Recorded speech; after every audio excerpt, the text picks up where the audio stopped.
We're going to be discussing the idea of the false binary. What an illusion of choice does, it establishes the baseline assumptions that nobody questions.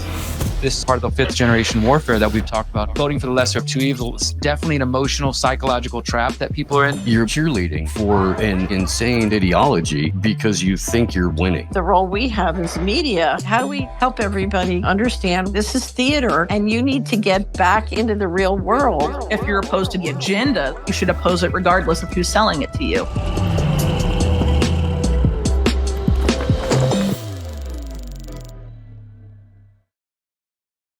Welcome back, friends. Welcome back to another edition of Solutions Watch. I'm James Corbett of CorbettReport.com, and today we have a very special edition of Solutions Watch. It is also simultaneously an edition of the Independent Media Alliance panel, the IMA panel.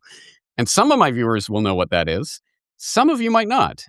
So, in order to get us up to speed on what the IMA panel is and why are we convening this special solutions-oriented edition of this with some extra members, let me ask Ryan Cristian of The Last American Vagabond.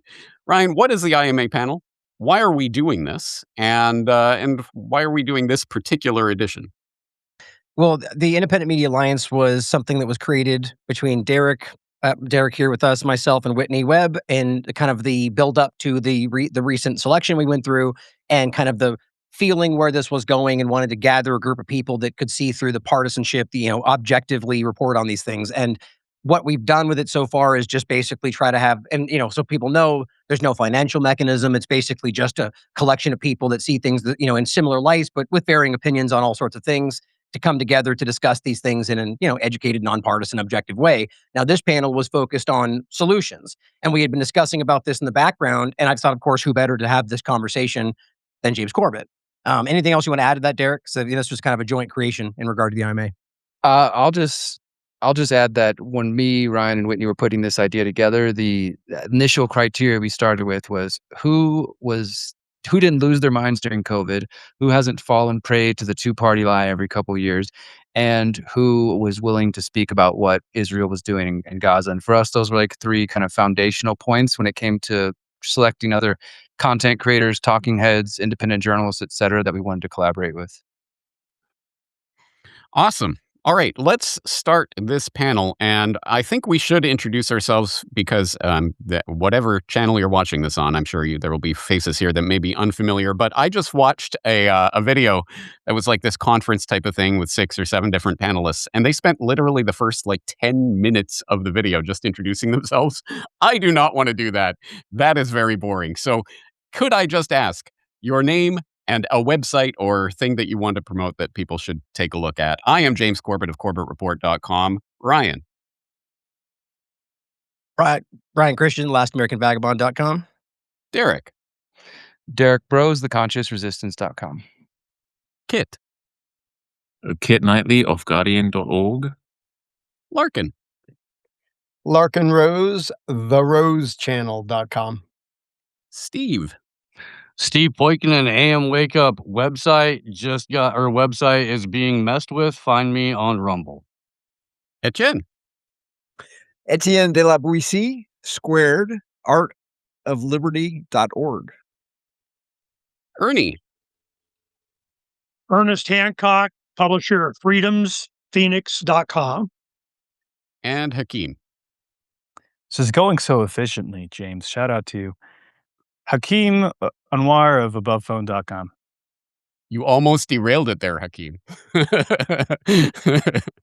Awesome. Great. An incredible, stellar lineup. So, what are we talking about today?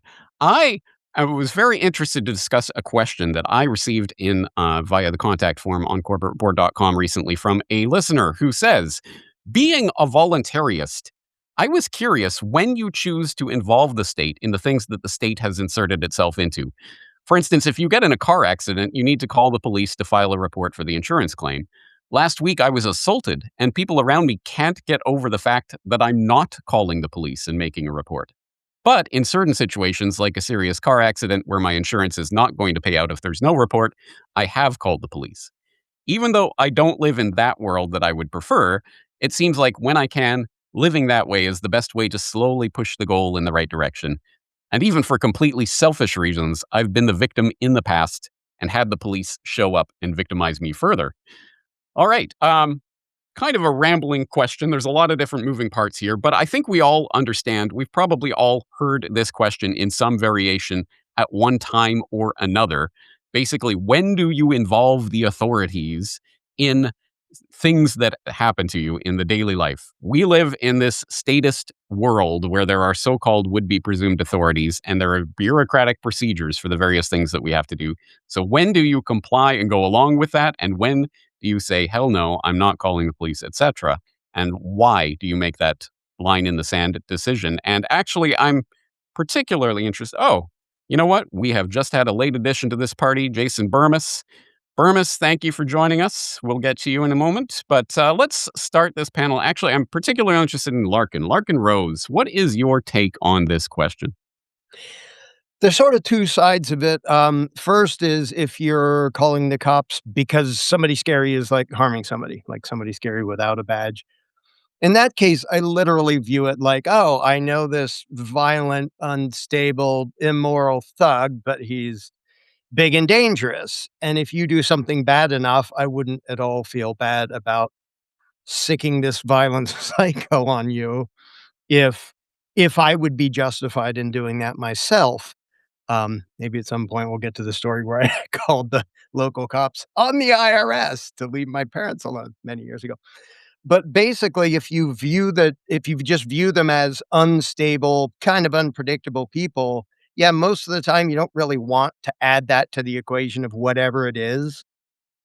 But the second part to me is when you have to do it basically to protect yourself, because if you don't, then they're going to come after you.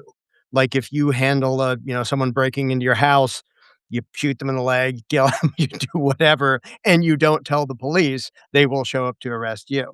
So the second is sort of self-defense, and the first to me is just sort of like a rabid dog. I have this rabid dog, and if you're bad enough that I would sick a rabid dog on you, then I might sick a cop on you too. And that's sort of the short version of how I approach it. All right. Interesting. Steve, what do you think? So I typically law enforcement for me, it would be only out of last resort or under duress. And if it's yes, of course, if we're involved in a situation on the freeway where we get sideswiped by a semi driver who may not technically have achieved all of the qualifications necessary to be behind the wheel of that vehicle, and which is a not an infrequent occurrence on American and Canadian freeways these days. So were that the case, law enforcement showing up anyway. You know what I mean? Whether I want them there or not, there's enough witnesses. It's a big enough accident. Law enforcement's showing up. The bare minimum amount of compliance required to get me to drive away and back on whatever my business was is optimal to me. There's extreme circumstances that I think everybody can envision where involving some level of the state may be necessary, but those are extreme. And they should, my opinion, should be utilized as rarely as you would, any encounter. Let's go back to the rabid dog. Any encounter with a attack dog. Same, yeah, exact same situations and purposes. Could I jump in here? Go for it. Yeah, so I will just give a little bit of a monologue, and then I've got to be on to a medicine journey. But thanks, James, for inviting me. And I think this is it's a really deep question, which I'm going to sum it up as: when should we look outside of our own inner authority to an outer authority? And I think the short answer is you always know what's best for yourself in any situation. You just need to be able to step out the fear, the apprehension of, oh, hey, I'm about to have an encounter with law enforcement. Oh, or I'm not going to get the money back for this person who's totaled my car. And try to step out of that fear and say, hey, is there a common good here? Do you believe in your own ability to figure things out for yourself, even in new and challenging situations? And is there a reality you can envision that's a win-win for everyone? Because at the end of the day, I don't think the police want to come out either and supervise this car accident or whatever, right? They have better things to do. But I just want to point out that there are different solutions, but you have to be able to think creatively. And I'm not saying that this is going to work, but perhaps if you didn't want to get police involved, you would reach out directly to this person and say, "Hey, I did some research on insurance claims, and I found that if I have to go to the police and have to report this accident to my insurance company, and they reach out to your insurance company, you're going to end up paying $200 to $300 more per month. And so here's how much my repair costs. Maybe you could just pay me directly instead of paying extra for insurance, literally for years and years. You would end up saving money. But that comes from a place of being concerned for the other, right? Trying to find the best situation for both of you. And as we move into an era where modern institutions are going to break down further, we have to realistically ask ourselves, I mean, like this problem we're talking about, I think a few years from now, it's not really going to be a problem. Or is there even going to be a police that you can call on and have them reliably show up? I'm not sure about that. Is there going to be an insurance that would pay out any claims? I'm not sure. For me, deep inside, I feel like we're not going to be able to rely on any external authority, and we're only going to be able to co-create out of our inner authority. And it's the most important thing is to not be afraid, not to project the fear we have over that we have of the police onto other people. Because at the end of the day, they're just people. They're men and women more than a police officer. And if you can engage with them on that level, you can find the best part of them and you can bring the best part of you and find something that works in the middle. So whatever you feel inside, whether that's fear or anger, that is going to be brought into the situation. So your inner state is such an important part of every interaction you have. And that's the only solution we really have in a world where external authority is becoming irrelevant. We have to figure things out on our own.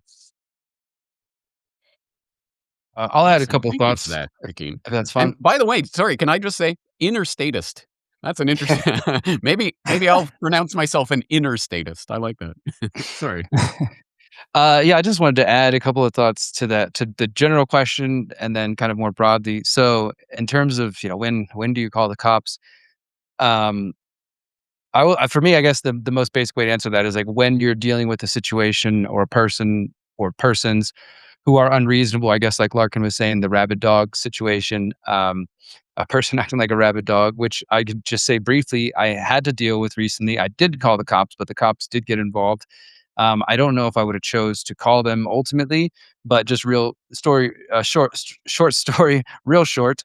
A gentleman who claimed to be a target individual, which I do believe is probably real, but also very difficult to distinguish if people are having voices zapped in their brain, as some people claim, or if they're just truly struggling with mental health illness. And I'm not equipped to handle that. All I know is that this gentleman started to show up around my local community and then actually came to our event, the People's Reset in Mexico in January. Here in Morelia, and showed up 2 times. 1 time smacked somebody in the head. So they're right off the bat, that's a violation of non-aggression principle and sort of violating somebody else's self-ownership. Then the second time he showed up, we were already sort of on alert. And he, for those who've met my partner Miriam, he was like in a beeline straight towards Miriam. We don't know what he was trying to do, but he was headed towards her with a very angry look on her face. And thankfully, before I got there, some other people sort of intervened. The local cops showed up and they escorted him. They didn't beat him. They didn't. As far as I know, they didn't even arrest him or anything. But that's kind of those situations. Again, I wasn't the one that called in that particular situation. And if I had been there directly, I probably would have physically gotten away and been like, hey, you're not coming any closer. Maybe that would have escalated, and our local attendees and friends wouldn't have been able to handle it on our own. That's of course most ideal. And now that I think about it, a couple of years ago, we had another potential incident of violence where somebody showed up and said he was going to punch me in the face and started to act aggressively. And I sort of just yelled out loudly, like, "Hey, community, everybody, this guy's acting violent." And then a couple of friends showed up like, "Hey, what's going on?" And we calmly but assertively escorted this dude off the premises, and we didn't have to involve the cops. That's an ideal situation. But I think it would be, for me, in those cases where you're dealing with somebody who's just clearly not reasonable, and if you can't resolve it on your own. Also, the other thought that came to mind is living in Mexico, which, as you guys know, parts of Mexico are lawless, they like to say, or the Wild West, which is true to some degree. I mean, Mexico is also just like any other American city, and some cities in Mexico, including the one I live in, are safer than several dozen American cities, right? So it's all relative, but there are absolutely parts of the country, and I've experienced this firsthand, getting pulled over, armed gunmen. Um, Not a fun situation. No cops around to ask for help, even if I thought they were going to help. And I had to go through that situation. My point being, in places where there isn't a lot of trust of government and where cops are very weak, it is true that some people will take advantage of that. That doesn't mean that anarchy always ends in roving gangs like people want us to believe. But there are, of course, people, the reality is people will take advantage of that. And in those situations, when you're in a place like Mexico where you really can't call the cops, somebody mentioned like getting into a wreck. We got into a wreck before here in Mexico. It was not our fault. The other party was clearly drinking and they hit us and started to claim it was our fault. So somebody called the cops. The cops showed up and just said, "All right, you guys figured it out." He sat there and smoked a cigarette and just made sure we didn't kill each other. Like that was his role. Like he didn't actually do anything. So my point being, there's some realities to navigate, especially for those of us who are trying to work towards a volunteer society, a stateless society, however you want to frame that, it will be complicated. It won't necessarily always be easy. Like, yay, we abolished cops or government and everything is solved. It just means more personal responsibility on ourselves. So to the person's question, don't feel bad if you have to involve the cops. I mean, maybe don't make that your first move. That's sort of way I operate, but also don't be worried about the anarchist peanut gallery saying, "Oh my God, you called the cops," if you feel like that's your only solution in a bad situation. I'll go ahead and jump in on that next. Speaking from somebody who, like Etienne and Larken and James and Derrick, somebody that have been on this path a lot longer than me in regard to the anarchism, perspective, ideological perspective. And I've been going through my journey of that over the, quite a while now. But speaking, as I'm still kind of grappling with some of these exact kind of moments where like Derrick kind of points out, you feel like, oh no, am I compromising? Am I being, a hypocrite by, kind of that kind of, even the small things in daily choices. And so from my perspective, my first thought is obviously my inclination will be as little as possible, and not even necessarily to adhere with some kind of mindset, but just because I don't feel comfortable in these situations around these people with the way that we know, in my opinion, that they operate. But I would argue there's probably a time where that would feel like the only option. And so for me, it really comes down to a personal choice based on, where you feel it's necessary in those moments, and do your best to adhere to what you think, is in your best interest. But what I would say is it really applies to the current system or the current authority or whatever you want to call it. Like hypothetically, we're in a anarchistic society, and it would be like Derrick would say, like a more of a community enforcement idea. Well, you would still say like, hey, this guy, and direct. So it's really about the representation of that authority and the illusion or, illegitimate nature of it. And so I'll reference an interesting point I had, interview I had with a guy named Matthew Sands, who is simply arguing this idea of, like the one main thing we should do is basically shift into one universal law, which is the non-aggression principle, and then argues that except there are situations where you can allow the community to enforce in an aggressive way, essentially, only in circumstances where people violate that principle. Now, clearly, there's like any idea, there's, criticisms, but it's like that comes down to the same idea, is that, so there still is a moment where that might be necessary, but when it's sort of a communal idea. And so, even that becomes difficult to define. Now, I just think of it like, my point is, I guess it comes down to what we're addressing as the authority figure in that situation.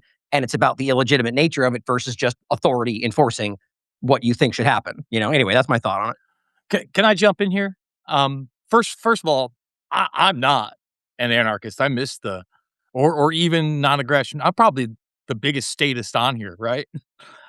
For me, I can say I've called the cops dozens of times. And I'm glad I went after Ryan, because I know that he's been in the bar business, for instance. So I've been in the late night world, right? And I think that varies from my personal life. In fact, I can't remember even an emergency situation in my personal life where we have called the police, or I have called the police. And I say that because I can remember an instance that was really wild. We were at a concert. We were coming back. It was nighttime. And the car in front of us, there was a woman driving, and her male counterpart just started duffing her in the face. I mean, hardcore punching her in the face. And obviously, this takes us all by surprise. She gets out of the car. Other stuff ensues. I won't even get into it. But essentially, She wants a ride out of the concert to a certain place, and we give it to her. And that's the end of it, right? She doesn't want to call the police. We just witnessed a totally violent incident. We don't go that route. But then in the case of running a bar or late night pizza place, there's instances where I've got somebody just passed out in my establishment. All of his friends, if he had any, have left them there. What am I taking them home? I mean, obviously, you have to assert yourself to some kind of authority figure. I'll give you another example. Longtime customer, arrested a bunch of times. Somebody who was probably on thin ice of being in the establishment in the first place, passed, I think it was like $300 to $400 in fake 50s. And I had him on tape and I knew who did it. Yeah, no, I'm calling the cops on that person. I don't know that person's going to, I mean, what am I going to do? Have a long talk with him? Am I going to get my money back? I mean, let's be honest with ourselves. And often when we get into these arguments of how much authority you should turn over to another individual or the state, I always bring it back, to, post-revolutionary times, but that, Derek just said the wild, wild west. Well, essentially, when communities were governing themselves, you had a sheriff and he had a posse, and you would delegate a lot of the type of authoritarian law enforcement to those individuals. And I would say that was kind of the burgeoning governance locally of what we see today. And even now, if I were to have to defer to law enforcement for something personal, and again, I can't think of a time I've ever done it, right? It would probably be my sheriff, right? Because that's the person that's elected. That's the person that's accountable. And even, here in Iowa, where I moved during the COVID 1984 nightmare, by the way, Derek, can't wait to see you in July out here. My sheriff came to a lot of these events that were anti-masking, anti-6-foot distance, and all these other things, and was having an open conversation with us all. So I guess that's where I would kind of step back and let other people discuss this. But I think in essence, just like Ryan said, at some point you have to delegate authority to someone or a group. The question is, what is that? And, again, I'm a big believer in personal accountability, actions have consequences, etc. But, especially when it's not even my business, it's just my career, and I'm not trying to do harm to another individual. There's just no other outlet. You're kind of forced into that situation, in my opinion. So I agree with Jason 100%. In my work, I make the case that the government is best thought of as a technique of intergenerational organized crime to rob and control populations, and they've grasped a monopoly on what you could call armed protective services, the police. They've given themselves a monopoly on dispute resolution, which they call the courts. And so in violent encounters, there is no choice because they're the monopoly provider. And so there are cases where you may have to call the police because they have, grasped the monopoly on armed protective services. I think the more interesting case are the cases when you should never, ever, ever, ever, ever call the police, because the police and the courts, and especially the family court system, really is kind of an intergenerational organized crime system masquerading as a charity. And if you're thinking about using the court system to get custody of your child, you're calling essentially a private mafia, and you're engaging a private mafia to get your way. And it must be very, very tempting for women, especially who the state has a track record of handing children over generally to the mother, to use the violence of the state. And I know self-proclaimed voluntarists and peaceful anarchists that have used that weapon when it came down to their kids. But it really is kind of that's one of the issues you should never ever do. Also, you should never ever involve the police in a personal dispute with a neighbor. If you can't work it out with your neighbor, you don't really call a gang of armed thugs to come and, have them try and enforce your will on your neighbor, or even worse, report your neighbor for selling raw milk or selling, being engaged in commerce out of their home or violating a zoning law or, some other, aspect where you might be violating this, where the neighbor might be violating the state's, you know, victimless crime laws in a way that you could have them, removed, or in a worst case scenario, calling ICE on somebody that is illegal. Those are really where I think the cases where it really does you're become clear that people are using the government to get their will over other people in a case that would not be the case if the government did not exist, in many cases over things like victimless crimes. And so I think that's an important something important to think about. Can I barge Ernie, in I here? want to hear your ebullient, incredible, undoubtedly boisterous opinion on this. But first, let's go international on this, because everybody here except me and Kit is American. So, Kit, I would like to hear your English perspective on this. Well, I was actually going to mention that. Yeah, I will be coming at this from a very different angle. Like, the state is sort of a much greater part of people's lives in the UK, generally speaking. Like, the whole political spectrum shifts vastly over to the left. And like Jason, I would not describe myself as an anarchist at all. I'm not sure I still would, but until 2019, I would have been a leftist, and you guys all would have despised me. I mean, I was like pro Corbyn and everything, very much. And I'm also going to have a different angle, because I've never really had any interaction with law enforcement. I've never spoken to a policeman, not since I was about 12. I've never been robbed. I've never been attacked. I've lived a very sheltered life, obviously. And when the question, this is probably indicative of my experience, but when the question was asked, when would you involve the police? I suppose I didn't think of violent crime happening to or by me. I thought of situations in which I might need simple numbers, like, for example, a missing family member, and I've got a large area to search. It's like somebody couldn't search on my own. There's going to be search and rescue teams that are going to be available to do that. And, you could argue these things shouldn't be aspects of the state, but right now they are. And I think I would avail myself of them in that situation. I think it would also be healthcare, of course. Like, that's another aspect of the state that I would deal with that you guys wouldn't, is that every nurse and a doctor I've ever spoken to in this country was technically an employee of the state. But you also tend to forget that, because a lot of governmental institutions are very much less than the sum of their parts, and the individuals within them are trying their best to do what they can. So like Hakeem said before, you can also work like, okay, I'm involving the police, but I'm also talking to this person, I suppose, would be a way of handling it if you needed to.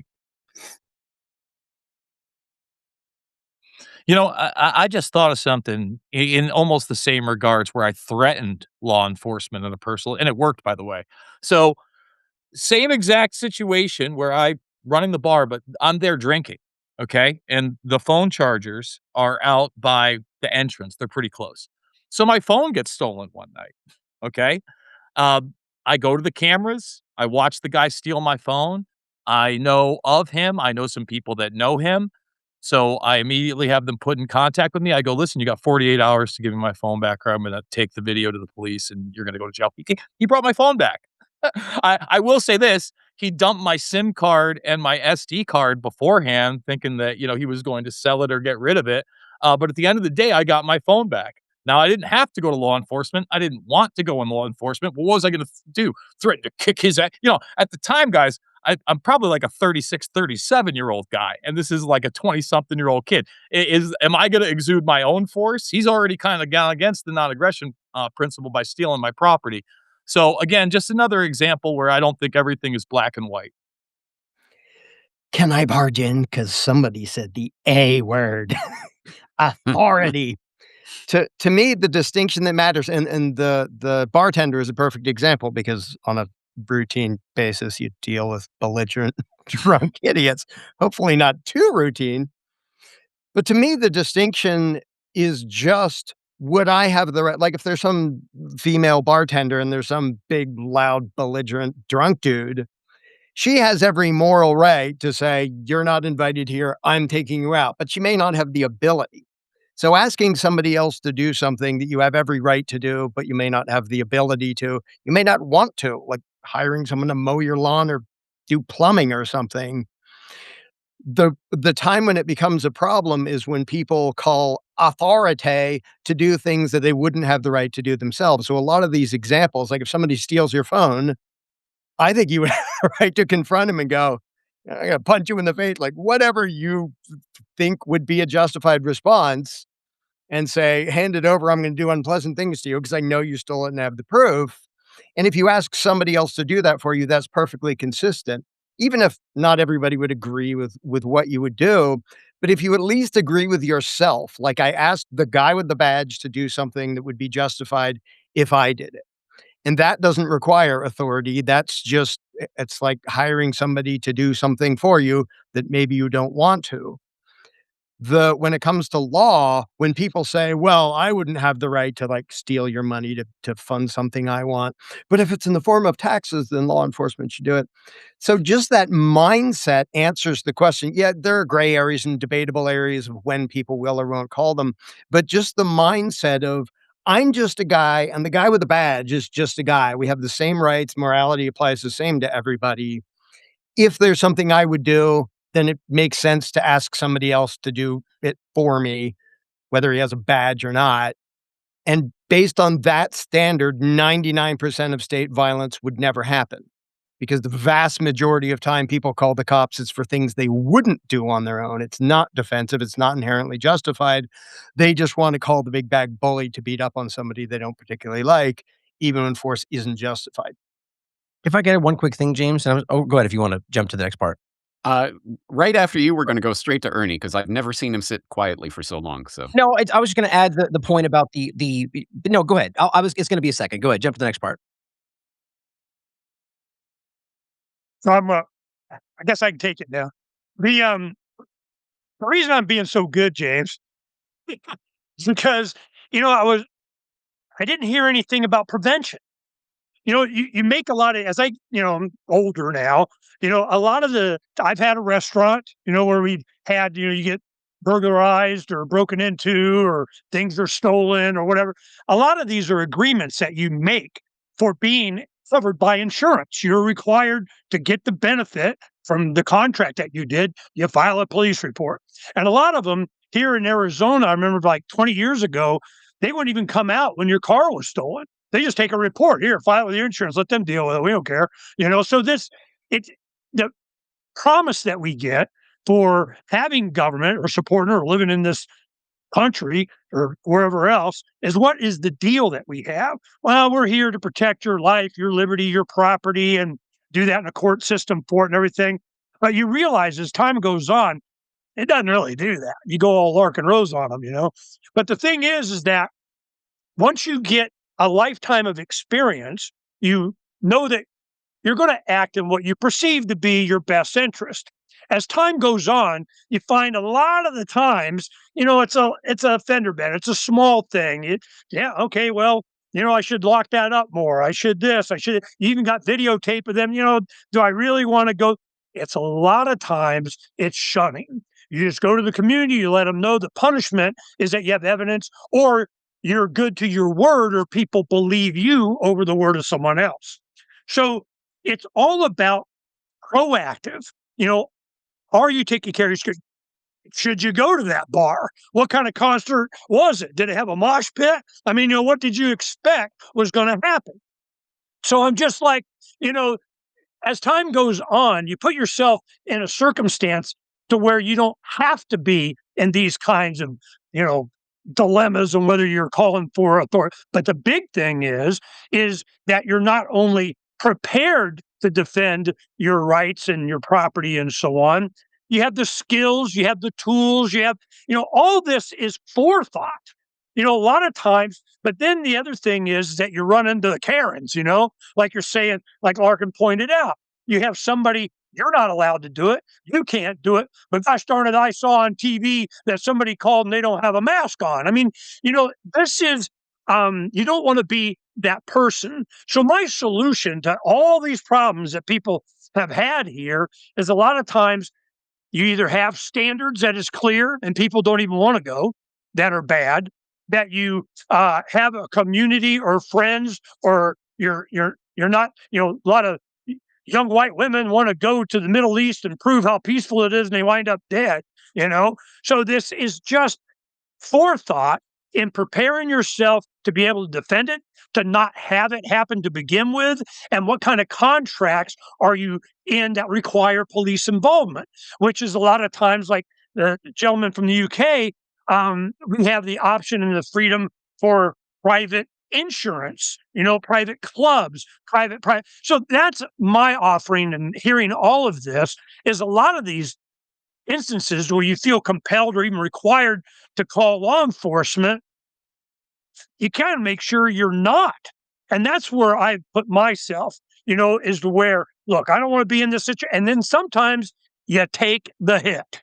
It's just my experience is that, law enforcement, the court system is less than useless. So never freaking mind, I'll take the hit. Or when you need to, and you see it's in your self-interest, I don't have a problem calling the police, especially when you're in the right, not that matters all the time. But so that is my situation on that. I am not averse or have a religion against calling the police. I've just, through experience, tried to be in position I don't have to. And when I do, it's either because I'm required to, or you don't get your contract filled on fix my freaking car, or it's just a lot of times you see that it's best to have a very public record that you're adding to the record. This is a bad guy, and that you're helping your neighbor that way. But I'm all about prevention. Like a divorce or children, marry well. That's the first thing. And so there's so many things that are in your responsibility that I don't think people take responsibility for. We're constantly, this is the main problem. I'll end on this. We're always putting ourselves in a position to delegate our authority to someone else to take care of it for us. When they don't do it right, you get pissed. I'm going, well, there's your first problem. So that's kind of prevention. That's my most valuable contribution to this discussion I can think of. So can I just speak to just a few of those points, and then I got to jump to my my niece's choir. So let's talk about prevention. He gave the example of a bartender not being able to forcibly take somebody who's being vile, is physically intimidating out. Again, prevention, our solution to that is there are no bartender women that are alone after 5 p.m. ever. Okay, ever. That's, there's always a man there. There's always some kind of security there. Now, he just spoke to,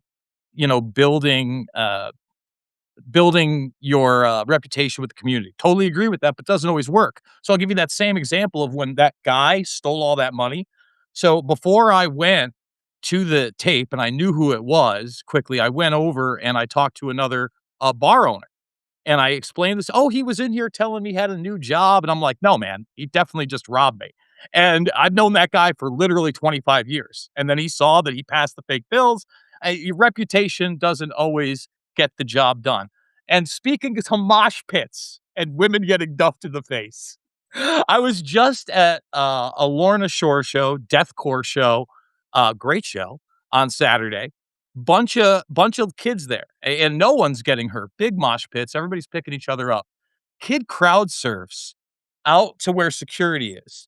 Security that's hired there that should not be inept, totally inept, drops him on his head. I watched this thing. I'm wondering if this kid's getting back up. Kid gets back up on the back of his skull. I see the blood pouring out. Now, this is in Illinois. It's not just private security. You sell a certain amount of tickets. Law enforcement has to be there.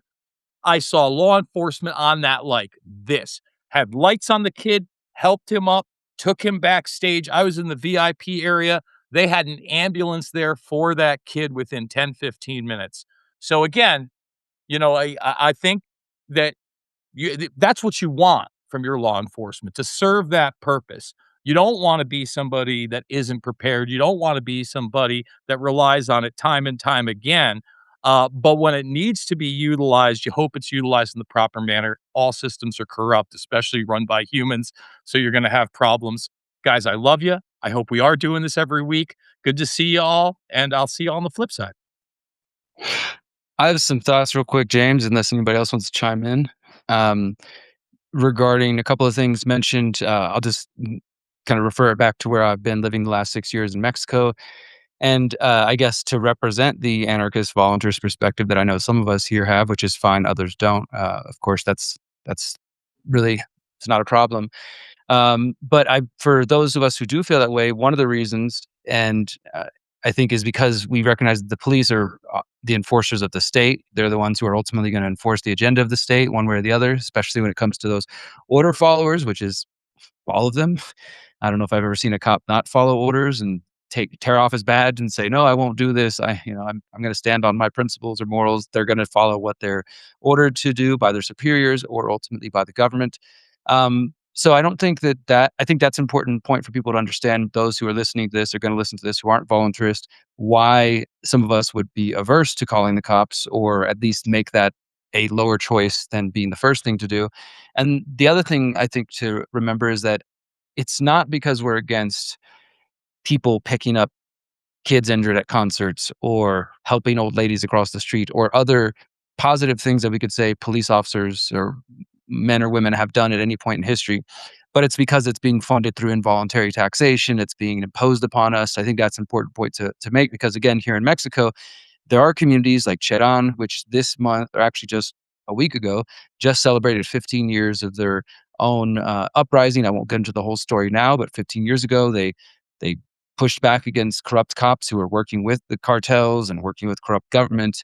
They reclaimed their town. They banned all police from their town. They banned all political parties. And they went back to their sort of pre-political ways of organizing that their parents and grandparents have been doing for maybe thousands of years. That involves, you could say, some form of direct democracy down to the neighborhood level. This is a town of 20,000 people. So, of course, this isn't a country the size of the U.S. or anything like that. But the point being, they have their own security force. You could call it the cops, but these are it's a rotating force that everybody in the community of a certain age volunteers to be a part of if they so choose. And it's not, they don't have any power outside of their own community that voted them into that power. Now, of course, we could get into nuances of whether that voting, if all 20,000 people agreed, I doubt. I mean, I'm sure there's differences of opinion within that 20,000, but the point being that they still believe in protection. They see the necessity of that. And so us volunteers or anarchists are not saying there wouldn't be a need for somebody to play the role of community defense or protection. It's just that they wouldn't then have those various monopolies that Etienne touched on earlier, like the courts and others things. And they definitely wouldn't have a monopoly on beating you over the head and violence that sometimes a few of you have mentioned that when you call the cops, you actually end up inviting more violence and more trouble on yourself instead of getting the help you need. So just wanted to mention that for those of us who are averse, or at least trying to not make that be our first move, it is because we see the violence inherent in the current institution of the police as we know them today. But under a voluntarist world, there could still be community defense and community protection, and hopefully they wouldn't be the kind to just beat you over the head. Or if it's the situation where they're private force, then obviously you're paying for them, then you could stop paying for them. And Right. This is something that I wanted to bring up after Jason's drive-by and he had to leave. But, when he talked about, the cops were right on it. They were there, they were on it. It's required oftentimes in a lot of these events that you have large events, concerts, and so on. They require that you have law enforcement there. And he made a perfect example. You had the private security, they didn't do anything, or they made it worse or whatever. Officers are trained, they have contact, they know who to call. They're getting the paramedics or whatever out there. But they're a lot more incentivized when they're hired, they're selected, they're paid. And I'm going, yeah, a lot of events, certainly political events and gatherings and so on, you're required to have, if you want to get the insurance to cover the yada, yada, yada, to have law enforcement there. And it's not, and a lot of times the police unions, they're incentivized up. Oh, yeah. The ordinance says you got to have a actual certified officer here and we get some overtime. And that's what's going on. So I think because it was trained individuals that were hired privately, or at least could be asked not to come back, you get better service. And you're dealing with human beings.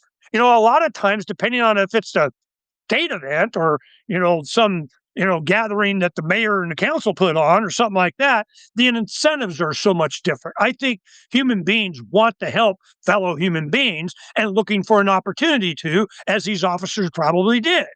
So it's just, to have just this idea that police are always there to protect your interests and rights as an individual. I don't know where Jason's been. I mean, I think he knows better, but it's just a lot of times in these situations where people ask these questions of James, when do you, it's always a straw man, they're always, well, what about, and what if, and what when? It's an attitude, it's like, quit delegating authority to someone else to take care of stuff for you. That doesn't mean you don't need help. That's how the Wild West wasn't that wild. And what happens is you have the business owners, the cattle drive comes in, and the cowboys are in drinking with their guns and getting all ornery and so on. Well, what happens? The town hires, the businessmen, the people with interest. They got interest in not having their stuff broke and the windows busted, that they'll hire a sheriff. They'll get some ex-gunman to come in and do, and then here it comes, you start getting more and more and more government. So it's just beyond, it's incumbent upon us, certainly as, the protector of the species, the men. That doesn't mean women can't do it. That's not my point. My point is that we are much more equipped as men to take responsibility for this stuff, and we keep delegating that. Not my problem. Well, when is it your problem? So these are the questions that I think, and the answers and the discussions that we should have on this is, what responsibilities do we need to retain ourselves for our community, our family, ourselves? That's the real question. And Ernie, it keeps getting diverted. I think you point out the way forward because you put us in mind of that great Western flick, Seven Samurai. And yeah, when the town is threatened, you band together, you hire some people to come take care of you. Sure. Open range. Watch open range.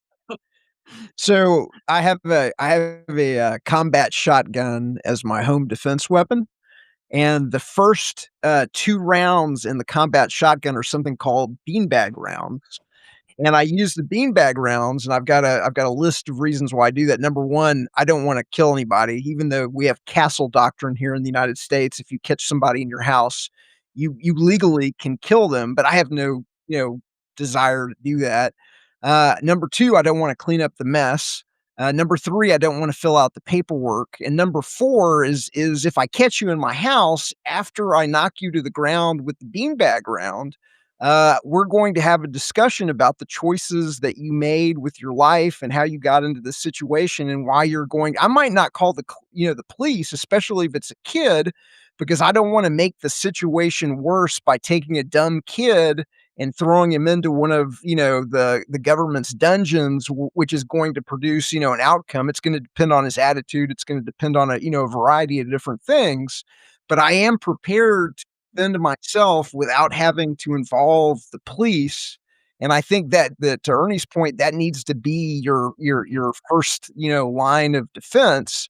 And then after that, you make a decision about like what is this person's attitude? Is the kid that made a done mistake, or is it a hardcore criminal that is trying to get up off the ground and go for a gun or a knife or something where after the first two beanbag rounds, everything else is combat buckshot.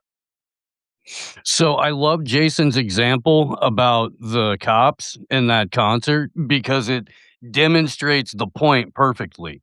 The police, there were police there. Now, the police could have looked at the security and gone, these inept morons are going to drop that kid, and intervened, but they're not paid to intervene. They're paid to do something after the fact each and every time. It is only in the rarest of circumstances that you find an officer in the middle of something, and far too often that goes the way of Johnny Hurley, rest in peace, as opposed to the right way. So in the example provided, the inept security drops the poor kid. The police are absolutely 100% qualified to go, hey, we need an ambulance here. And the ambulance shows up. but that's an after the fact situation. And anybody else in the room could have called 911. Granted, it may not have shown up with the speed at which it does when law enforcement calls for it. But in the absence of road pirates that exist solely on taxation, in most cases, to show up after the fact and make things worse, if you have a situation where you have ambulances that are either private or community supported, those are going to show up at the same rate of speed as when law enforcement calls them. I Well, think I no, go think ahead. one of the biggest challenges is just that so many people are used to viewing government as the thing you call for these things that they sort of can't think outside that box. Somebody here has to mention Threat Management Center up in Detroit that is the non-statist version of protection and de-escalation and security and all those things. But because most people haven't seen that and all they think is, there's somebody breaking into my house, the ones to call is 911. They haven't seen examples of non-authoritarian security and protection and stuff, so they just assume it's like the thing I often joke about. If you live in the Soviet Union and somebody says, "Maybe we shouldn't have a ruling class," if they're the ones you get your moldy, crappy bread from, you may respond, "Well, then who will give us bread?" Now, if you live anywhere else, you realize you don't let government control the food. But if that's where you're used to seeing it come from, the idea of none of that makes a lot of people assume, so just no security and no roads and none of everything. No, all of the good stuff we mere mortals can do. And the fact that people are used to calling a gang of thugs to do some of these legitimate things doesn't mean we actually need them to do that. And Threat Management Center is an awesome example of non-government doing a way better job of all of that stuff. I do want to point out with the Detroit Threat Management, it's a private service, and one of the things that, libertarians and voluntarists get a lot of heat for is, well, what if you can't afford, to hire a private service company like Detroit Threat Management? Well, I want to point out that Detroit Threat Management helps non-customers in the areas that they serve. Number one, because it's good for business, and number two, because taking criminals off of the streets protects their other customers. And good guys like to bust bad guys, and so even in a voluntarist world where you have private armed protective services like Detroit Threat Management, that has a spillover effect that protects the streets for everybody, as a byproduct of having a private system. And then the final point I'm going to make is I live in Memphis, Tennessee, where we have the monopoly police, and I kid you not, every single shopping center, every single major business like a Target or any major big box retailer, every single one of them has private security because the government security is so poor that you end up having to, pay for your private security in addition to the government security. And just think how much easier it would be if the businesses only had to pay for one set of security. But because the monopoly provider is so poor, they end up having to pay for the security that they don't use and then the security that they do use. And so I just wanted to make that point on voluntarist solutions. Yeah, I wanted to give a good example. I know Larken and Derrick have been to the Jackalope Freedom Festival we have in northeastern Arizona. I think Etienne, you've been there too, haven't you? And what happened was it was a large freedom festival that become very successful in the Northeast, went 501c3. And they started, getting organized in committee. And then I'm like, oh, man, this is way too many forms to fill out. This is kind of, this is going down the dark side. So we wanted to see, could we have an anarchist festival? No one was in charge, so everybody was. And I was very adamant, with the young woman that I was doing this with, that we not have any structure. You want it, you bring it. Other than that, peace out. Everybody's in charge. We were able to do that for 10 years. After 10 years, I figured the experiment's over. I'm good. I'm satisfied. Leave me aloneism. But then it starts getting, oh, well, we just want to have numbers. We don't care who comes. We just want everybody to come, big raves and have this and that, whatever. And then the problems start. There was a young man that stole his mom's van from like Alabama, drove there to go to the rave and, had mental issues, didn't have his medication, did too many shrooms. Well, I mean, it became a thing. Okay. So people there took responsibility to restrain him and chain him to a tree. Okay. And we were concerned that I'm going, look, man, this guy hasn't urinated, defecated, or ate for like 36 hours. There's something wrong with him, stuff is going to happen. So somebody has to take responsibility. We had a medical professional and a doctor there, and myself, we're all friends. All right, we're going to bite the bullet. And, we literally had to wrap him up in a blanket, put him in the back of my Montero, take him to the fire station. We called earlier and said, all right, we're bringing a guy in, found in the forest, needs help, and kind of dumped him off and said, peace out, So of course they go, well, what's your name? My name? Well, I got your license number. Yeah, but I'm not helping you. I mean, whatever. So this is a good example. And my good friend Bob, he goes, this is why you can't have nice things. I mean, it's always, you got to have somebody in charge in the government and, that kind of stuff. And he's as libertarian as you can get. The thing is that you're always going to have these circumstances, but a lot of times we create them. We allow for them. And as time goes on and you get older, you start to understand the circumstances that you create. Yeah, but I want a rave. I want a mosh pit. I want to. Okay, well, you get what you get, So this is why I'm very satisfied, because I have had all these questions throughout my entire adult life. I started this in the late 80s. I wake up and become an activist when I was like 28. So it's not like I don't know. I don't think I know. I know. I've been through this stuff. We create these problems, but that doesn't mean you don't have the bad guys and the galloping hordes over the hill coming after you. And then what do? Well, that was the promise of government. We're going to have this government as a protect. Griffin always goes, he doesn't call it a government. He calls it a protectorate. And if it's not there to protect you, then you're its livestock. So it's other questions we need to be, asking. When someone goes, well, what happens when? Well, I don't know. Did you set yourself up to prevent that? I mean, I'm just wondering, are you prepared to handle that kind of thing?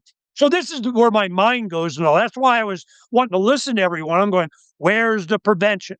Where is the risk analysis that you're doing before you go there or do something or out with? So this is, where my mind's at, because I'm older. Ernie, you make a really good point about incentivization and how that plays into all of this. But I know Ryan has been sitting there patiently for a long time. I know you want to get on this. But just before you do, Ernie, I kind of want to not correct, but inform something that you were saying there, because I know exactly how the statist members of my audience will interpret what you said, because you said, I wanted to have an anarchist conference. Nobody's in charge, so everybody's in charge, and that's how it's going to run. That's one way of running an anarchist festival. But if I'm running an anarchist festival, it's going to be my rules. I'm going to set the ground rules ahead of time. I'm going to run it. I'm going to decide what the security is and how it works. I'm going to enforce that. And everyone else will be able to voluntarily choose to come to my anarchist festival or not. That is the anarchy. And I want people to understand, anarchism does not mean that there cannot be an authority figure who owns something and decides what happens on that. In fact, that is exactly what anarchy is. And if you are the anarchist leader that says, this is the anarchist festival where nobody's in charge and anybody can do anything, that's fine. That's the way you are running your anarchist festival. But there is a choice to be made, and you get to choose how to enforce that. And I want people to understand that. I need to add to that so that it answers that very question. Because it was in the national forest, you couldn't claim ownership. And that was part of the problem. One of the guys that did the first big rave was Native American. And the guys we had to have a town hall meeting. They come to Ernie, I go, hey, man, I didn't get elected sheriff. You ain't paying me. I don't know what the hell you're talking about. So we had, a community meeting and so on. And it was interesting. I go, well, he's Native American. He's got more right to this than you do. Shut up. White boy. So this is like, but what happened was they have the Mid-Continent Freedom Festival, MidFest, which is done by Mike Swatek. He was very inspired by coming to Jackalope, and he goes, wow, you can just do this? Well, he saw the exact same thing that you brought up, James. And he goes, we have to have it at a private campground. Somebody's ultimately the owner and in charge. Well, there's Copperhead in Spavinaw, Oklahoma, in the middle of the country. So ultimately, you have someone in charge, but they also have the agreement. You come here. This is how we're going to deal with it. These are anarchy doesn't mean, no rulers. I mean, no rules. It just means no rulers. And I love that shirt that Larken have. I had a couple of them. It's like anarchist A with rulers on it, and the no symbol. So I'm just, I'm with you, brother. That was exactly what the solution was. It had to be on private property, and you had to have the agreement to go. So if I had anything out on our 18 acres out in the middle of the desert, it's on mine property with mine rules, and we my rules that we agree to. So you're absolutely right. Thank you for bringing that up. Derrick, you got something to say before you pop off? Thank you for that, James. And thanks everybody for contributing thoughts. Yeah, I just wanted to share one thing was in relation to Ernie's previous comment about Jackalope. I wasn't at that years, but the word did travel about how dare they chain this guy and subdue him. This guy was acting crazy, but there's all this debate about it. But what it brought up for me, I almost got shot. I heard about that. Yeah, what brought it for me, and in the situation I shared earlier with the guy who was allegedly targeted individual, either way was acting potentially, did act violent towards one lady and was seemingly going to act violent towards Miriam. That I think those are things that those of us, again, who do believe in voluntarism, or at least as an ideal that we're holding up high, that we believe that humanity can one day, live up to, and trying to build societies or communities or an entire world based around this. Those are questions we have to tackle, and I don't think they're easy to answer, specifically relating to mental health issues. That is, I think, a big kind of conversation relating to what would you do in the anarchist world? We're building an intentional community, for example. We've said from the beginning, hey, we are not going to be a place where people, even as a former addict, I talked with you, James, recently about my own struggles with that. I know what that entails. We're not in a position, nor do we want to be in a position to become the place where all the addicts come to dry out in, and because it's oh, this is an anarchist community, freedom, love, right? We can come here and be crazy and do what we want. That's how some people interpret it. But if you're trying to answer those difficult to answer questions about, how would you handle this and how would you handle this?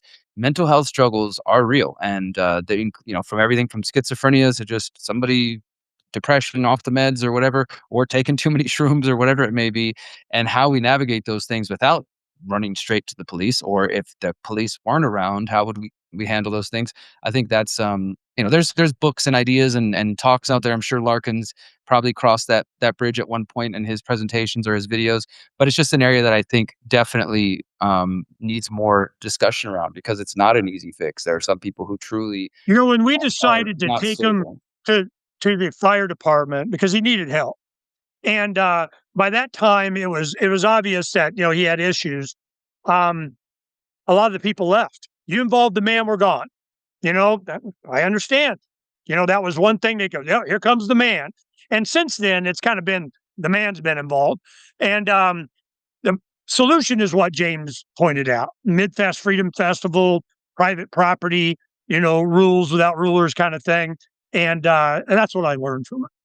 One last thing, Ernie. Thank you for the advice, which I think was so prescient and simple. If you don't want to get divorced, just marry well. I love that. All right, guys, I'll see y'all later. Well, I'll add to it just, and the thought that I was tooling around is just larger, kind of back to the original question, is what's interesting to me is that it seems that everybody, even with different perspectives, seems to acknowledge that at some level it seems not, maybe not likely, but it's common that you may end up doing that anyway, because of necessity or whatever. And so it's just interesting to think about that overlap with the human point, which I like. These are real people. I mean, we talk about this in the context of transition or revolution. It's always the enforcement arm that changes. That's usually rather the kind of switch that guides, the breaking point rather. And so if we see it that way, back to the original question which was kind of really, the state using this, going to the state to solve the problem the state created. And so it's interesting to think about that it seems that there are examples where you do so. But so the question is back to the point Larken made to the cop, well, it's a person. right? So if he's wearing the badge or not seems to be the difference in that conversation, right? So if you just go to a guy stand next to you and say, hey, help me with this guy's being violent. But if the guy happens to be a cop, that suddenly changes the calculus there. Like, is this an authority figure? It's an interesting way to think about it because, like, hypothetically, if I see he's a cop, but instead I'm just like, I'm not asking you because you're a cop. I'm just saying, help me as a person. Does that then mean you're still petitioning authority to help you? It's an interesting thing there because, I guess I'm just reiterating my larger thought from before is that it's kind of a personal line. It's a personal decision. But it seems that everyone's gravitating towards the idea that these things are causing more problems, at least in this conversation, than not.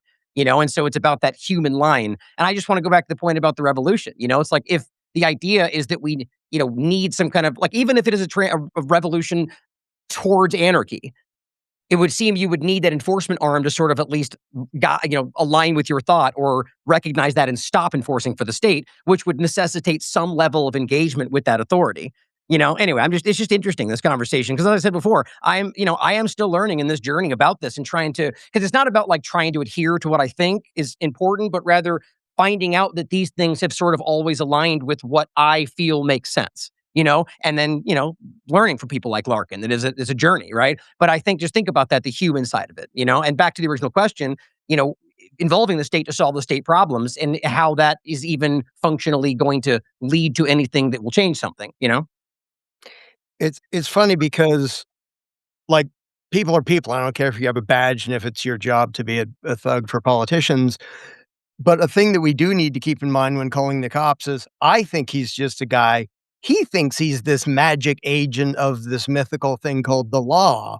So I'm more like, like, you're going to call a crackhead? Well, yeah, crackheads are above cops on my list of who I would call. But because of the fact that they're likely to be abusive, power-happy psychos, that's the main reason I wouldn't call them in a case where somebody actually, like, needs to be stopped. Somebody's violent or somebody needs help. Just knowing you guy with a badge, are more of a danger to the average human being precisely because you don't think you're just a human being. You think you have special rights and you're trained to take control of the situation the moment you show up, which usually makes you a belligerent jerk. And like what a few people here have talked about, the fact that often the person who called them ends up getting victimized or abused or arrested or shot. So even though I view them as a person, I'm sort of extra cautious because they don't view themselves as just a human being bound by the same morality as everybody else, which makes them a dangerous rabid dog, basically. They also have qualified immunity in very many communities where they are above the law. And so they can't be prosecuted. Somebody brought up Johnny Hurley.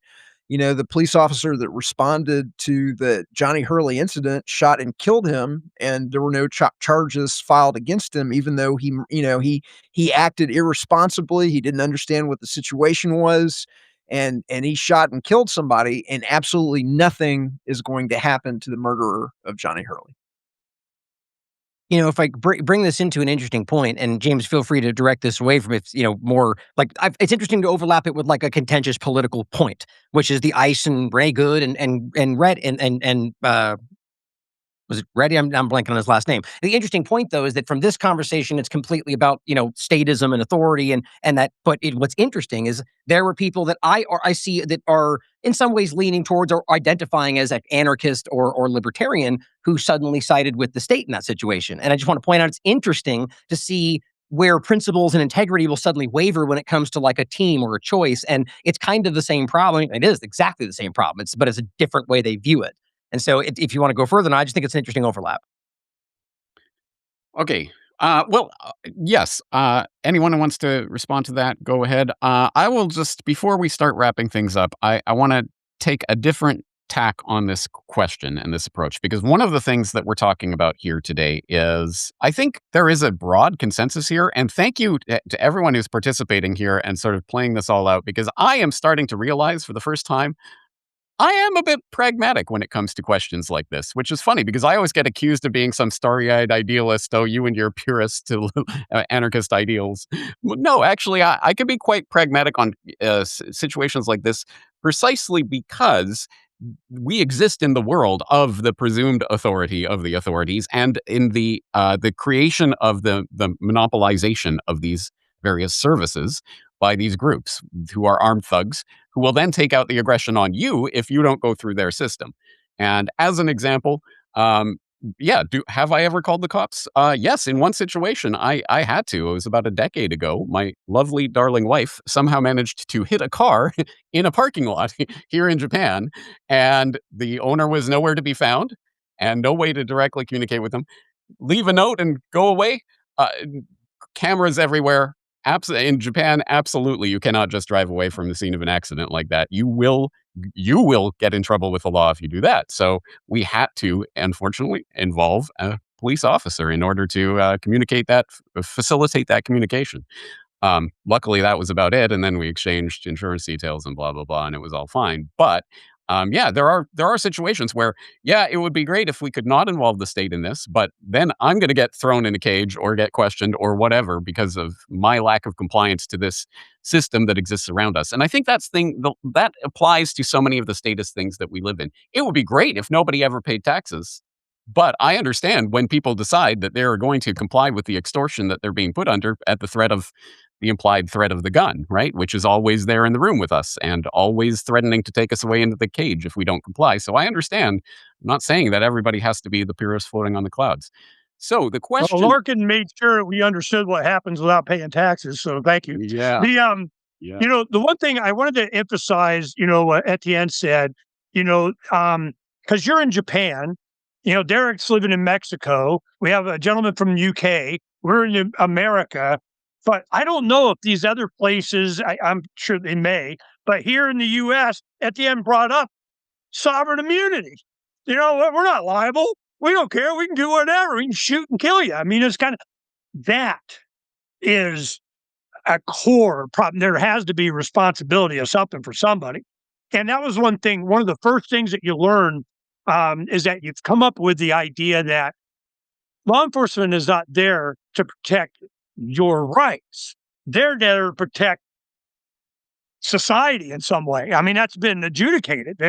We're here to protect the piece of the crown or something. I mean, you know, it's really gotten as far away and still have a thread of, you know, they're going to protect us in some way.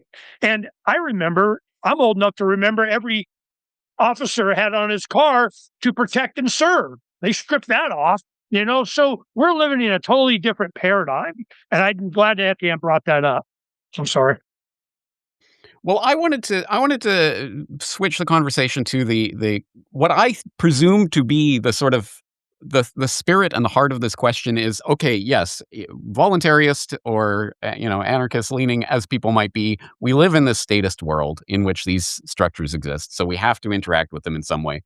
But if we do want to move the goalposts, if we do want to actually move us towards a free society, we have to start creating the structures to replace these statist institutions. Otherwise, what are we doing? Yeah, the incentive really is to, okay, just be careless with your goods, and when they get stolen, then call the cops, because we know that exists, right? So what are we actively building in terms of community structures that can then replace that, like the Detroit Threat Management Center, but maybe not even as thoroughgoing as that. And I will recall off the top of my head that I interviewed someone probably about a decade ago.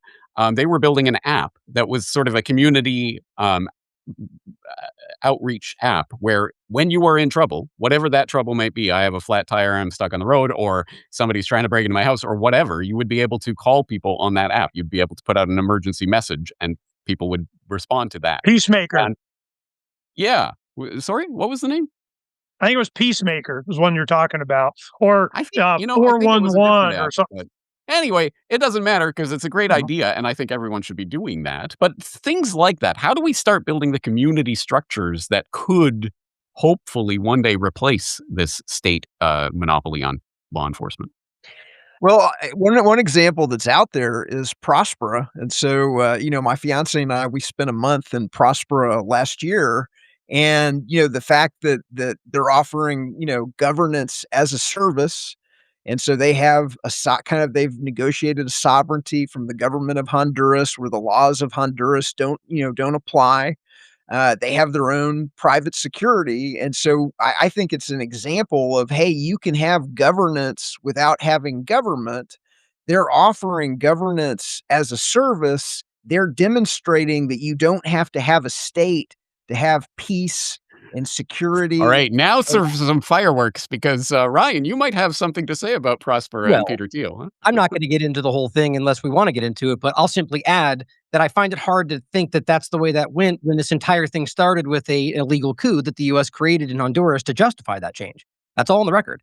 So even if that's the way it goes, and I really hope so, I really hope, and as we briefly discussed in another conversation, there's plenty of people that are in these locations, and I could definitely wrong my opinion, first of all, that are doing what we would argue is the right, doing this, taking this path correctly within all of this. But my worry is that this is a sort of a trap. The idea of recognizing we want this and that society's drifting this direction, and then sort of like hey, we'll end the Fed and here's your CBDC kind of a play. But all that aside, I just think it's worth noting that this is an illegal coup that the U.S. government conducted in Honduras. And all of the people connected, all the government entities that have allowed this, including the manipulations of the Supreme Court, including all the different law changes that were done illegally, were people that were tied directly to their illegal regime change, and of course to the larger technocratic discussion that we could have.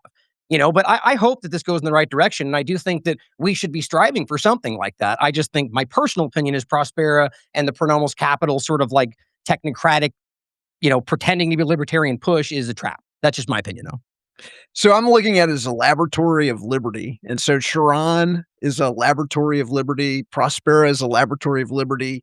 It's having alternatives to the state and proving that you can have peace and prosperity without having a government, whether it's Prospera doing it in a kind of anarcho-capitalist way, or whether it's Chiron doing it in a kind of, communitarianism, way. The more laboratory of liberties that we have that prove the case that you don't need to have government to have governance, I think the more of those that are out there, the better.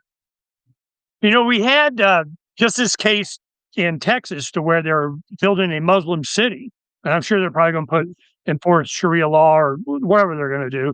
And they tried to ban it, and then you had the court come out and say, nope, they can do whatever they want.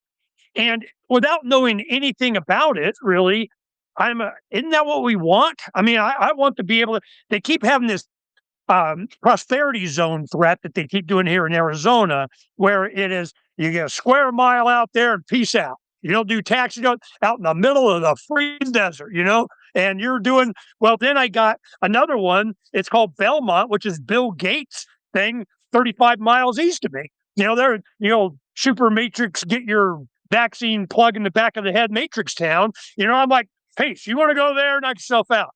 So I'm much more inclined for these experiments. And I remember in the 90s, a gentleman that I knew at a supper club that we go to, economic thing, and he advocated for this. He's going, look, the future is going to be all about autonomy. Well, this one size fit all freaking United States of everything. Each state was supposed to be its own thing. So, there's going to be communities with a super duper HOA sheriff or something. I mean, so I'm leaning towards that freedom to experiment but a lot of things happen when you come across a lot of socialists or communal living or whatever. And I'm going, I don't care. I remember I was covering Camp Casey during the Bush administration when, I was at Cindy Sheehan. There they had Camp Casey and protested President Bush and Iraq War and what noble cause did my son die for, that kind of thing. And there was a lot of socialists there that were, gathered in opposition too. And it was just a move on Pelosi, both sides of the pyramid. We're going to have war is what was going on. But, you talk to these people and they find I'm libertarian, and my show, and producer for Air America, communist radio, we were their token libertarians. Well, what happens is they go, you're a libertarian. They go off on me. Well, you can't have that. I go, look, I don't have a problem with you having your socialist enclave. You want to do your own thing as long as I don't have to pay for it. And, and if people that are there, they can leave. Well, then it won't work.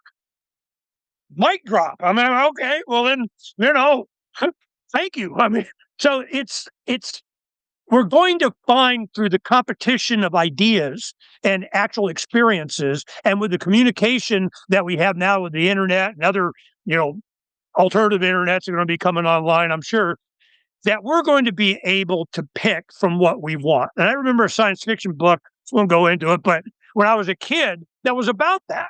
You have all of these different communities. I've been to it's called the Northern Strip, north of the Grand Canyon, still in Arizona, where you have a polygamous Mormon community, and the big problem I was covering it is because the women were pissed off because the church wouldn't allow their husband to have a third wife so they could qualify for their own planet. And I'm like, wow. I mean, that stuff. So yes, that's a long story, Jan. I'll tell you later. But but the thing is that this competing idea, and I know Ryan, your opposition to a coup in Honduras. I can see that. But my main thing is that there's going to be competition, just like MidFest with Mike Swatek set up, improved upon Jackalope, and we improved upon others. Allow for the improvement. Right. But you have to be responsible. And if you're going to delegate authority, know what the hell you're doing and don't be so quick to do it. If I could jump in real quick just to follow up, I think it's important to clarify, my issue is not about that it's there. Like, I completely agree with the word you just said 100%.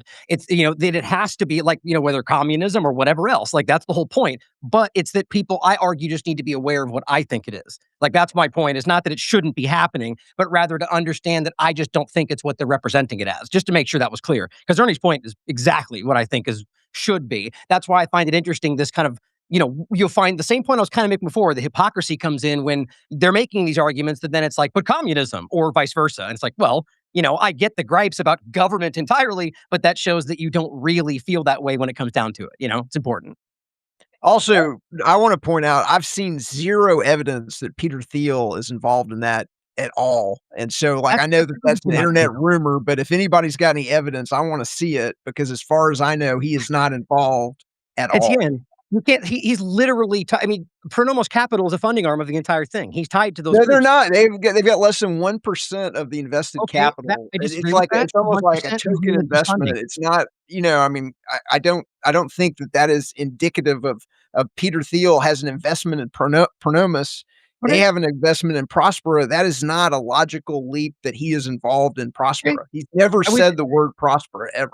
We don't need to get into this for this conversation, respectively, but but either way, the point is that there is provable connections. Feel free to look into it, guys. And it's, just to be clear, if you just said 1%, well, then there is connection right there. But it's more than that, just to be honest. And I've covered this extensively. And it's Ian Davis just did an entire focus on it. His book outlines it. You guys, this is not a secret. There's and they publicly align their names with all of these projects.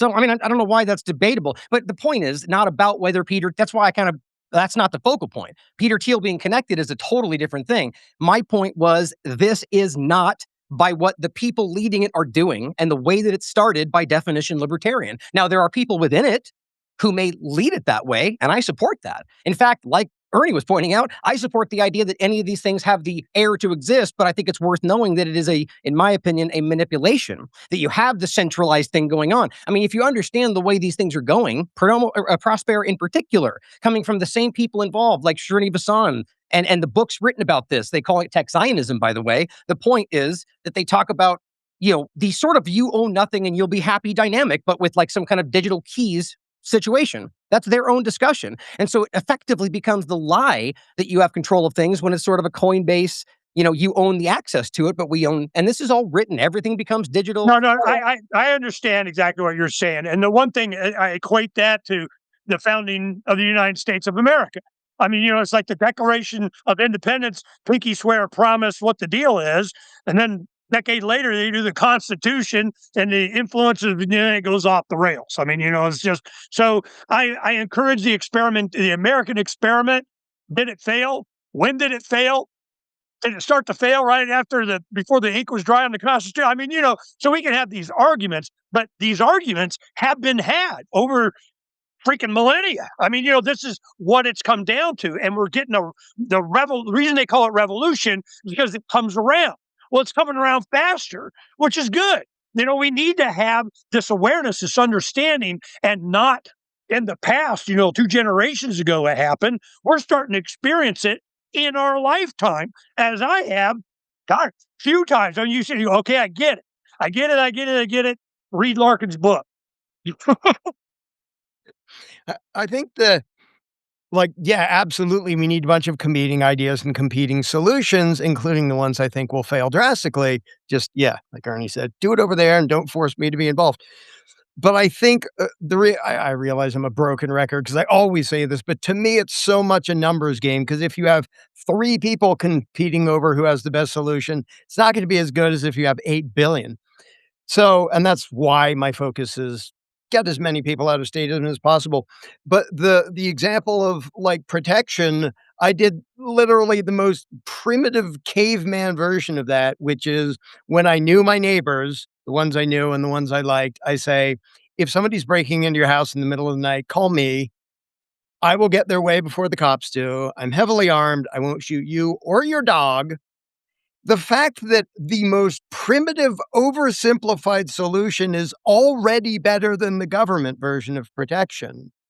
And then you can look at something like Threat Management Center, which is way more organized and they're trained in de-escalation and all that awesome stuff. But it's pretty funny that even our worst solution, like literally just call me. I'm right here. I have a gun. If someone's kicking down your door, call me. Like that is with no preparation ahead of time and no training. That is literally better than the government version. But to get people even looking in that direction, they have to get their brain out of the assumption that, well, government and you have to call the authorities, like we were all raised. If there's a fight in the classroom, you don't handle it yourself. You call the authorities. And until enough people are out of that, we're going to have a smaller list of competing ideas. And when everybody's out of that, we have an infinite number and like none of us have to care because other people come up with way better solutions. But so many of the solutions are kind of patently obvious. Like even the most simple are still better than the most advanced government solutions. And it's just that people aren't used to looking elsewhere to solve anything, helping the poor, protecting from. And so, James, the gentleman from the United Kingdom has been patient listening to all this, and being from the UK, I am very interested in this deluge, damn Americans, of what your thought process has been on hearing this discussion. Well, I wouldn't say patient. I was listening intently. It was very interesting because, this is a whole area that we simply don't explore. We don't have the space to carve out our own little communes. We don't have the law enforcement traditions of carrying guns even. So the whole idea of police officers as being violent towards us is very rare comparatively. It's safe for like civil unrest ideas. People don't get killed by the police in this country. Well, I suppose one thing I have been thinking about is that we're talking like interpersonal, very local, specific people. What should you do if you can't call the police? But if, for example, society as it is established, this authority collapsed tomorrow, and it was just like a free-for-all in that sense. What mechanisms could possibly evolve in place to stop a monopoly on force that is not state-backed but private? I mean, and that's a sincere question. I genuinely asking. Like, the corruption and tyranny are not simply the territory of the state, and they could easily be, if the US government collapsed tomorrow, Bill Gates could start his own private security force with the change he found under his sofa, and suddenly you've got Gatesville, and he makes all the rules, and there's nothing you could do about it, even less than you could do about it now, technically. So what would the solution to that be? You knew I was tempted. The thing that everybody leaves out when they ask that, which is a very common and reasonable question, is if the one with the big gang is not perceived as authority, none of the games work, especially in a country where 100 million of us are armed. If Bill Gates, anybody else says, oh, well, I'm not authority, I'm not government, I just have a big army. Who just killed half my army? The 100 million armed Americans who don't recognize your right to rule them, but most of whom did think that government had the right. So the the amount of power that government gets, not from its armed thugs, but from the indoctrination of its people who imagine obedience to the law to be a virtue, and they imagine paying your taxes to be a virtue, they feel good about obeying that. Nobody's going to feel good about just obeying a gang of thugs who just says, we're just going to violently dominate you because we can. And at least in this country, there are a hell of a lot of heavily armed people, especially here in Arizona. If you want to chuckle, look up the Big Sandy Shoot sometime. It's where a bunch of people with private anti-aircraft guns and tanks go and blow up the side of a mountain for a while for fun. But without the belief that it's legitimate, you cannot dominate an armed populace. And I don't care how big your army is, because your army doesn't want to get killed either. Like, you can find some completely immoral mercenaries, but when people find out you did that and nobody recognizes your right to do that, gets really dangerous, which is why even the private criminal thugs and like organized crime, they all work off of government created black markets of drugs and prostitution and gambling. Because if you just said, we're just going to rob you because we can, in this country, you freaking die unless you have a giant government imagined to have the right to rule, which either implements it or creates a black market. Like, the drug cartels exist because of the US war on drugs. If not, Walmart would put all the cartels out of business. So the mentality of the people thinking they're obligated to obey, because that's what authority means, the thing that has the right to rule and that we have the obligation to obey. If 100 million gun owners don't feel an obligation to obey, good luck controlling them by force. Steve, you've been quiet for a long time. Well, there's so many great minds here that have said stuff that, we've all been saying similarly for a number of years. But I think that for people listening who are trying to apply all of the things that we've been talking about, if you just kind of shift your focus on what kind of skills can I develop that are going to eliminate the need for me to call in additional resources that would involve the state. What are those? What could they be? Um, what could my family do? Do I know anybody that is, a nurse or a doctor, anything like that? One of the things that I love about Maj Toure is that in addition to firearms, he also had people get in and become certified phlebotomists. It just things like that are immensely huge. So if I'm thinking about multiple different ways to limit my interactions with the state, becoming as multifaceted as possible, at least at the same rate that I am a mechanic. Like, I'm a poverty mechanic. So there's a lot of stuff I can do on a vehicle as long as it doesn't require an engine puller or a machine shop. And I feel like first aid is the same way. Like, if it requires surgery, it's already out. You got to take it into the shop. Body's got to go into the mechanic at that point. But I'll do what I can. And so I think that's something that people should start thinking about as it gets significantly weirder. Okay, I think it's time to start wrapping things up. So I want to get a concluding thought from each of you, but I will leave on this concluding thought, something of a contrarian sort of idea here for many of us. I think, God bless the state and the statist law enforcement goons for being so corrupt and so useless and so violent and so obviously on their face terrible that most people at least have the thought, do I want to involve the police in this? Because imagine if we lived in a world where the statist monopoly security goons were actually really good at what they did and really helped people out more often than not. Could you imagine such a world? Because then we would be genuinely incentivized to just, okay, there's a problem. I'll just call my local friendly neighborhood cop. He'll take care of it. But no, at least I think most people listening to this at least understand why we're having this discussion. It's because these violent goons are so terrible. So if there is any bright spot in all of this, I would say it's that. And I would say that, to my mind, the real question is, how do we further incentivize people going forward to start thinking about how to create that community of shared help that will be the thing that get us through the emergency situations more so than the statist enforcement officers. That's going to be my concluding thoughts, but let's go around the table and see what everyone else has to say. And let's start with Etienne. So, we recently did an analysis where we calculated the cost of government and the cost of the banking system. And for a single earner, it was making $60,000 a year over a 40-year career and a 20-year retirement.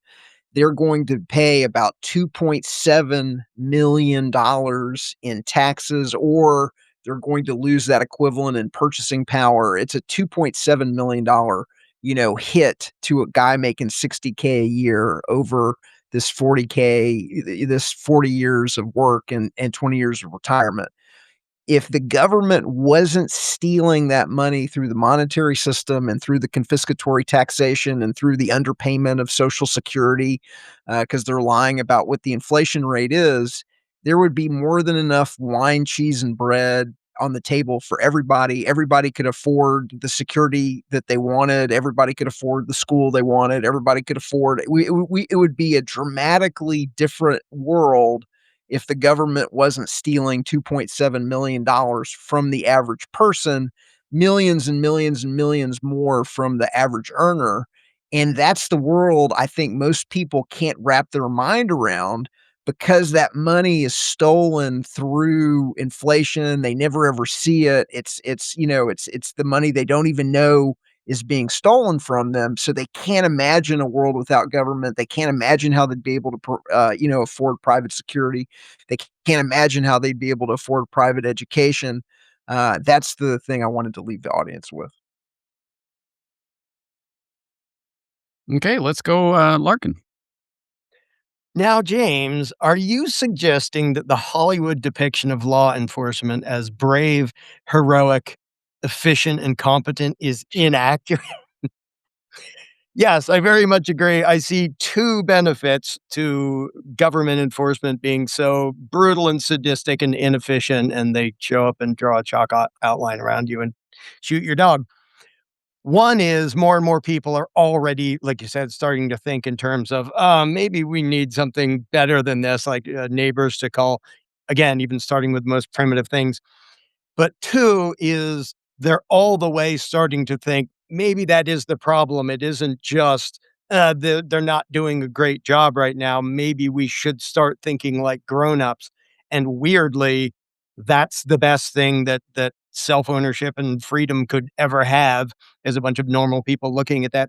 And my sort of non-answer answer to close this is, of all the ideas I have and suggestions and predictions and stuff, I think at the end of the day, nobody even needs my freaking input. If people give up the idea that we need masters, put in the situation of, well, then what are we going to do about the average person who's never thought about it before will already do a better job than government. And then the people who have thought about it, like some of us here and stuff, we may have a head start on them, but just people adopting individual responsibility and go, maybe it's on us to like take care of each other and protect each other. Just getting them into that mindset. I don't want to be in charge of them and give them my master plan. They're going to figure it out whether I say another word about it or not. So yeah, I like the fact that the state is making more enemies of the state than anybody else possibly could. All right, Ernie, what do you got to say? Like I say, when you're old, you experience a lot of stuff. In the throughout the 90s, when we were very active, libertarian activism and so on, there was a guy named Jack McLam here in Phoenix that was a Phoenix police officer. And because he refused to cooperate with, holding people's hands while the IRS or FBI went and abused rights or whatever, they didn't like him too much. And what he did is he wrote a newsletter called Police and Military Against a New World Order in the 90s. And you may have heard the Vampire Killer 2000 or something. That was a popular, thing for all the conspiracists. A lot of the new guys probably never heard of that. But it was his warning that the military and the police are going to be the tip of the spear of what's coming. And he saw it. he explained it, and they wanted his database because before the internet, he was doing this newsletter that would go to all of these soldiers and officers and military and other police. And so he had this big database, and they wanted that database big time. Well, they fired him because he wouldn't give it up. Well, he goes to the union. They go, hey, he gets rehired. He got fired and rehired, I think, 5 times. It was ridiculous. And there's a long story with that, but he became known as officer friendly. And the reason was because he wouldn't cooperate. So they gave him without a partner, no backup, no motorcycle, no vehicle, and you're patrolling South Phoenix in the hood, buddy, and we're not coming to help you. His response was he was officer friendly. He made friends with all the local businesses. He made friends with the local inhabitants. All the gang members and everybody knew who he was. He was fair. He was kind. He was helpful. Well, he became known as officer friendly nationally. And this just pissed them off. So the thing is, it's not that people can't be good cops, but police officers and law enforcement, for whom? It's the system that's the problem. This idea that we could somehow fix the system, it's having the system is what the problem is. So I keep going back to, you want to have good cops? Let them be good. And all the ones that were good, they were replaced. I saw it happen in the 90s. It aided police and firemen that were Iraq veterans got preferential treatment and put into these positions of authority and power. And they had a lobby. They called it Guns and Hoses. And I'm like, wow, they're just out front about it. Well, the Guns and Hose people, they were there for the system. They knew how it worked. They've been following orders before. They know how to abuse and do and Sieg Heil to whoever paid them to do whatever. And we had a confrontation prevention squad, which was like community service thing. And we had worked with them so we didn't get shot at protests and so on. This is where I called the police. I go, hey, we didn't ask permission. We're going here. We're doing this. This is going to happen. Peace out. Keep your Iraq veteran with PTSD off of our ass. And they would come to protect us from them. Well, then Occupy, Wall Street and Occupy Phoenix and Occupy, all that was going on over a decade ago. When that was happening, they were peaceful. They let everybody do their thing, but those didn't like it. So they got rid of all those guys, put in their guys, and the guy they put in charge of it that replaced the guy we were working with was their VIP sniper. And I go, wow, they definitely got their sociopaths in there now. And I had a meeting with them, later. That's a long story. But the bottom line is they select the worst type people for government. The sociopaths are attracted to these positions. And then the people in the positions of decision and authority over their, minion cops or whatever, who do they pick? The worst sort. Why? Because that's what serves their interest. So you just can't get away from sociopaths that want a sociopath. This is the way it is. All right. Thank you. Ryan. Well, first, James, thanks for having this. I think this is hopefully, like Steve said, we can keep doing this. I do think this is important. I'll just end with, the idea that the general point of what we're all talking about is I think that we could all continue down this journey. And I think it really is something that is becoming more, whatever you want to call it, mainstream. Like, just in my experience, and I brought this up a while back when I interviewed you, Larken, just about do you sense a change? You've been doing this for so long, and I asked you if you sensed that there was more awareness or people who were starting to ask these questions. And you said yes. And I really do think even more now, there are people that are, in my experience, just say, questioning the two-party illusion. And I've never seen this much interest in that idea. So I think we have momentum here. But maybe it's ebbed and flowed over the years, and there's been moments where we had it, and it was then tamped back down with different agendas. And I think that's always part of this, and so I think we just need to lean into this more and consider this. And to the point we kind of went over there at the end, consider other people's ideas, even if they seem like the opposite of what you want, or you even have been trained to see it as dangerous. Consider it. Think about it. And if you think it's dangerous, then consider it dangerous, but acknowledge that people have the right to make their own choices. How, as long as it's not forced on you or anybody else. And last, I'll just simply say that, with all that in mind, and I think we all kind of sense what's happening with these weird, like I said, with this administration, but it's not just left or right. It's been ongoing, sort of like the bait and switch of all that's happening right now. And I just think that a lot of that's happening. So as in any of these conversations, we start to see more momentum and people start to be more aware and things are changing in some ways, at least mentally, in positive ways. The system that is hell-bent on maintaining the status quo will find ways to get you convinced, one, that you either already got what you need to get or that what they give you, which is not that, is what you want. And so just be on guard, guys, because I think a lot of that is happening right now. And I think we need more conversations just like this. So thank you, everybody, for being here. Okay, Steve. Yeah, and apologies. I gotta run. I got another show to get to in about 10 minutes. But no, I usually tell people all the time that, two best pieces of advice I can give anyone is grow food and make bullets. I think we're about there. It's interesting to see people wake up very gradually and then kind of all at once.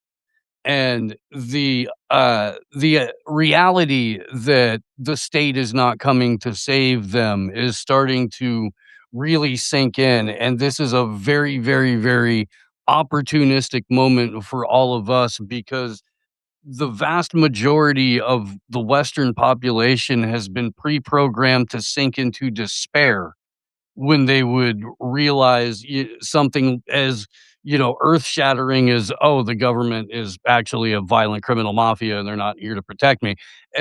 But that gives us a giant opportunity to do what most of us have been doing the entire time, which is leading by example, showing people how to operate without the machinations of the state.